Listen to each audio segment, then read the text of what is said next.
dan Selling. Misalkan X adalah bilangan real, berarti X berada di antara dua bilangan bulat. Lambang dari floor adalah X dalam kurung dengan siku di bawah. Dan lambang Selling, X di dalam kurung dengan siku di atas. Floor berfungsi untuk membulatkan bilangan ke bawah, sedangkan Selling berfungsi untuk membulatkan bilangan ke atas. Contoh floor dan Selling dapat kita lihat pada nilai berikut, di mana A pada sisi kiri dengan siku di bawah 3,5 akan mendapat nilai 3. Karena floor membulatkan ke bawah, maka 5 di sini tidak berarti apa-apa. Dan 3,5 dengan siku di atas akan menghasilkan 4, karena fungsi dari Selling adalah membulatkan ke atas. Begitu juga dengan yang lainnya, 0,5 akan menjadi 0, dan di Selling 0,5 akan menjadi 1. 4,8 akan menjadi 4, dan di Selling 4,8 akan menjadi 5. Min 0,5 akan menjadi min 1, karena dalam pecahan bilangan negatif semakin nilainya tinggi, maka semakin rendah. Min 0,5 pada Selling akan menjadi 0. Min 3,5 akan menjadi min 4, dan Selling min 3,5 akan menjadi min 4. Contoh berikutnya, terdapat soal di dalam komputer, data dikodekan dalam untaian byte. 1 byte terdiri dari 8 bit. Jika panjang data 125 bit, maka jumlah byte yang diperlukan untuk merepresentasikan data Selling dari 125/8 adalah, maka jawabannya Selling dari 125/8 adalah 16. Mengapa 16? Karena 16 dikali 8 sama dengan 128.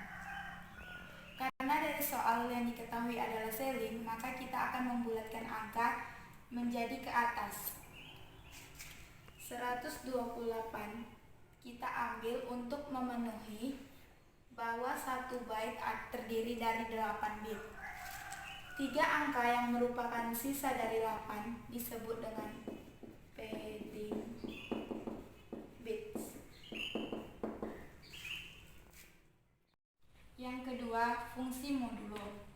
Modulo memiliki operator mod. Misalkan A adalah sembarang bilangan bulat dan M adalah bilangan positif, maka kita akan mendapatkan A modulo M memberikan sisa pembagian bilangan bulat bila A dibagi dengan M. Maka dari sini akan mendapatkan A mod M sama dengan M, sehingga A sama dengan M dikali Q ditambah R, dengan ketentuan 0 lebih kecil sama dengan R, R lebih kecil sama dengan M.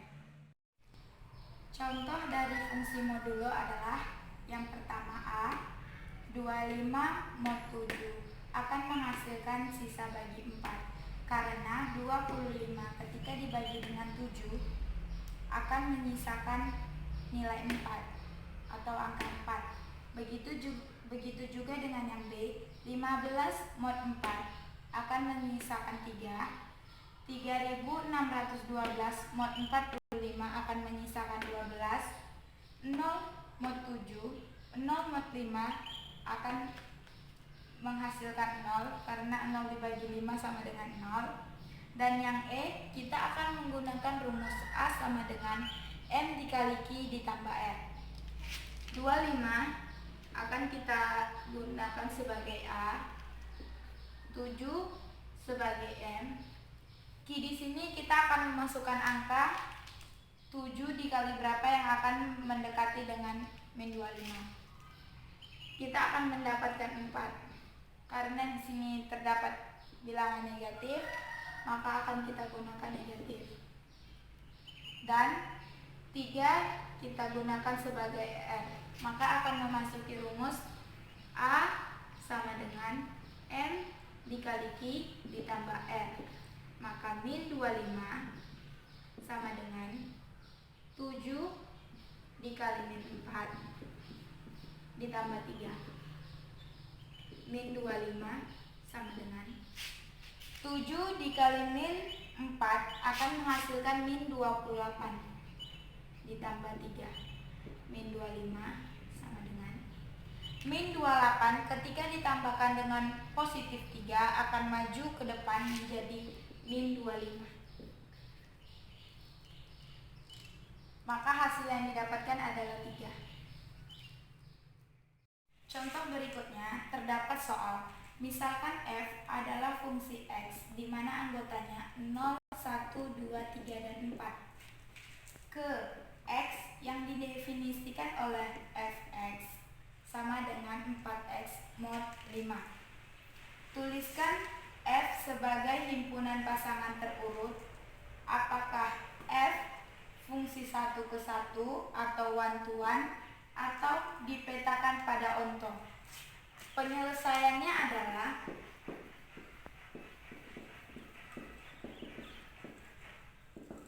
kita akan memasukkan anggota x dan akan kita definisikan ke fx. Maka x sama dengan 0,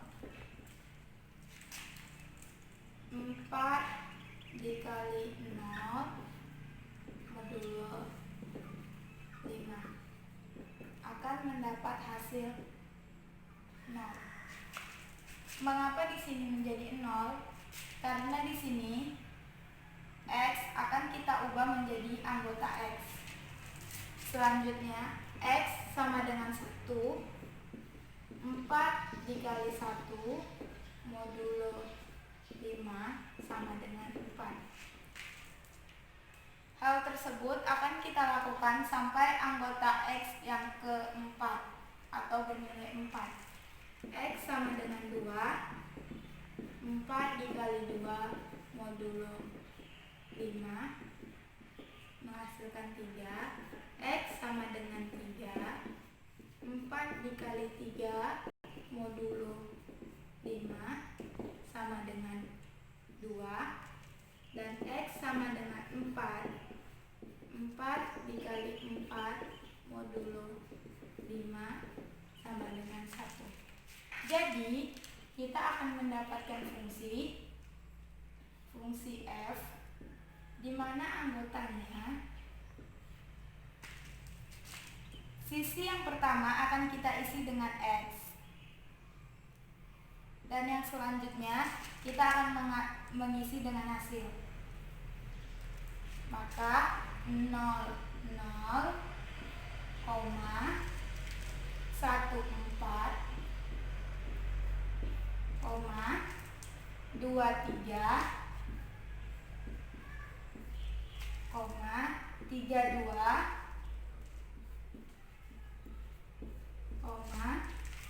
4, 1.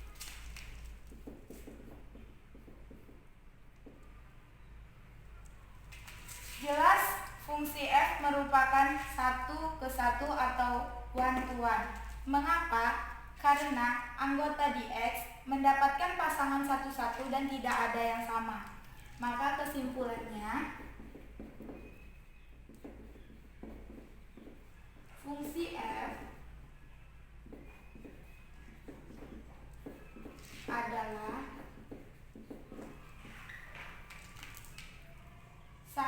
fungsi 1 ke 1 atau one to one.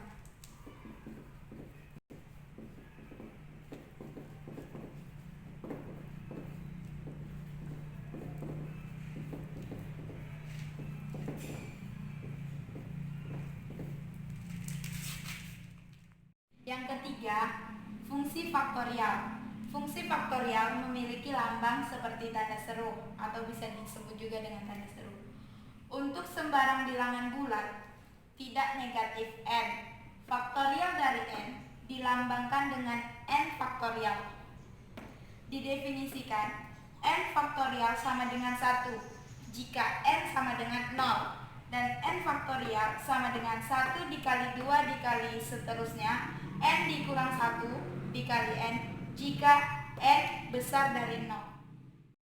Contoh fungsi faktorial. Yang pertama ada 0 faktorial sama dengan 1. Mengapa 1? Sesuai dengan ketentuan sebelumnya, 0 faktorial akan menghasilkan 1. 1 faktorial sama dengan 1. Dan 4 faktorial akan kita buat penyelesaian 1 dikali 2 dikali 3 dikali 4. Maka akan menghasilkan 24. Begitu juga dengan 5 faktorial. 1 dikali 2 dikali 3 dikali 4 dikali 5. Maka akan menghasilkan 120. Yang keempat, fungsi eksponensial dan logaritmik.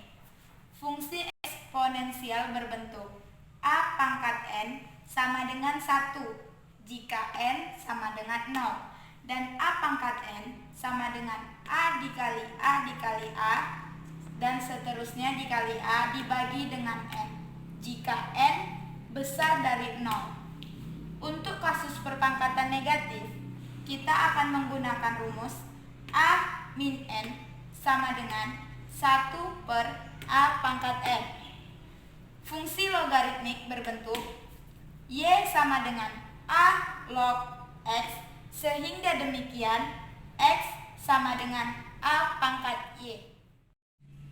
Fungsi eksponensial dan logaritmik, contohnya A 4 pangkat 3, maka penyelesaiannya 4 dikali 4 dikali 4 mendapatkan hasil 64. Dan pada perpangkatan negatif pada contoh soal B akan menggunakan 1 per 4 pangkat 3.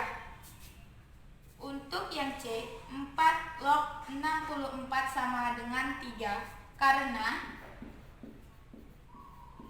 pada rumus kita sebelumnya X sama dengan A pangkat Y. 64 di sini sebagai X, 4 sebagai A, dan 3 sebagai Y. Maka akan mendapatkan 64 sama dengan 4 pangkat 3.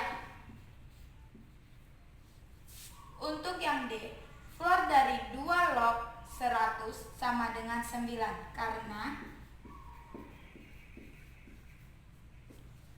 2 pangkat 9 sama dengan 512.